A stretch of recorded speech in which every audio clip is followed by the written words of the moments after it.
Good morning dear students, कैसे हो आप सब। मैं आशा करती हूँ आप सब लोग अपने घरों पर सुरक्षित होंगे, कोरोना वायरस से बचे होंगे। स्टूडेंट्स, आज हम हमारा नैतिक शिक्षा का 5th चैप्टर शुरू करते हैं।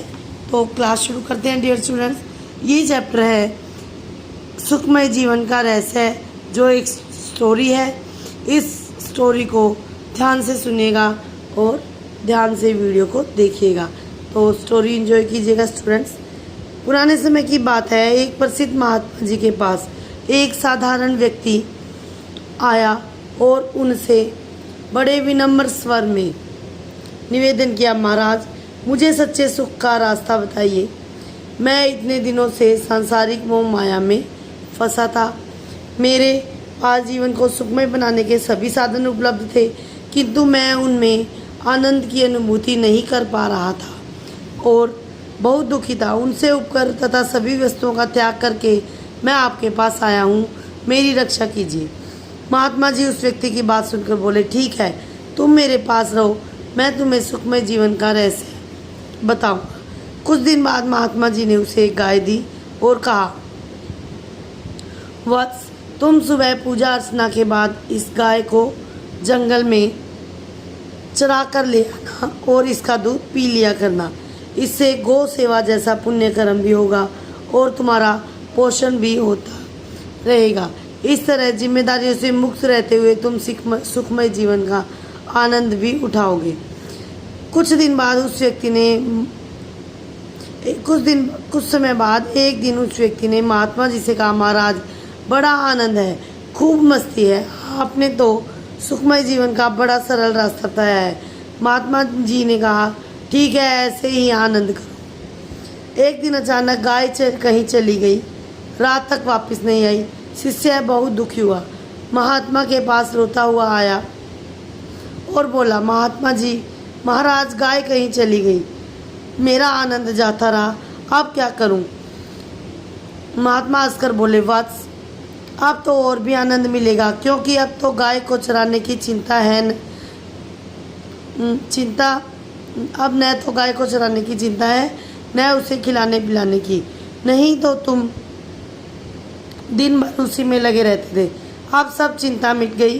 पास के गांव से आटा मांग कर लाना और रोटी बनाकर खा लेना, बस 2 घंटे का काम और सारा दिन आराम। आप व्यक्ति प्रसन्न हो गया, बोला, वाह महाराज, यह तो और सुंदर युक्ति है। नहीं तो दिन भर गाय चराते चराते थक जाता था। अब जब गाय कभी कभी दूध नहीं देती थी तो रात भर भूखों रहना पड़ता। अब ठीक रहेगा। कुछ दिन इसी तरह बीते। एक दिन वह महात्मा जी से बोला, खूब आनंद आ रहा है, अब तो पहले से भी ज़्यादा मस्ती है महाराज। महात्मा बोले, ठीक है, ऐसे ही मस्त रहो। एक दिन वह गाय पुनः उसके पास आ गई। गाय को देखकर वह बहुत दुखी हुआ और महात्मा के पास जाकर बोला, महाराज, गाय फिर आ गई है, अब क्या करूं? अब मेरा सारा आनंद छीन जाएगा। महात्मा प्रसन्न होकर बोले, वाह शिष्य, अब तो और भी आनंद मिलेगा, क्योंकि अब मांगने का झंझट छूटा। मांगना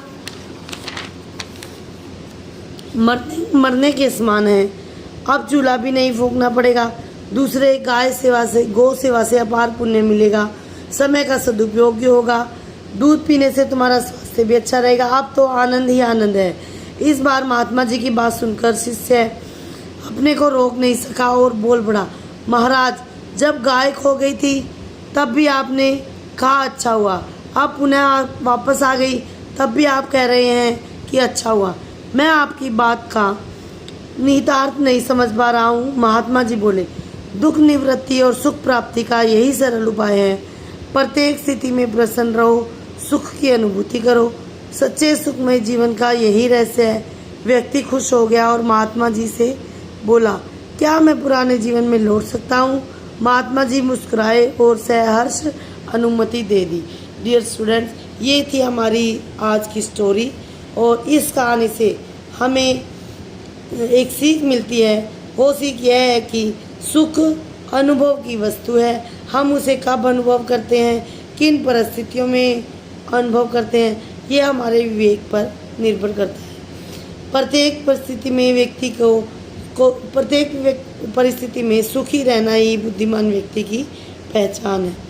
जैसे सूर्य उदय के समय भी लाल होता है और अस्त के समय भी लाल होता है, इस प्रकार बुद्धिमान व्यक्ति सुख और दुख दोनों में समान भाव से रहता है। जो व्यक्ति सुख दुख को समान समझता है उसे ही महापुरुष कहा जाता है। डियर स्टूडेंट्स, हमारा आज का चैप्टर यहीं कंप्लीट होता है और इसका बुक वर्क हम आज ही करेंगे। इसकी पिक मैं आपको सेंड कर दूंगी और इसके क्वेश्चन आंसर हम कल करेंगे। Stay home, stay safe.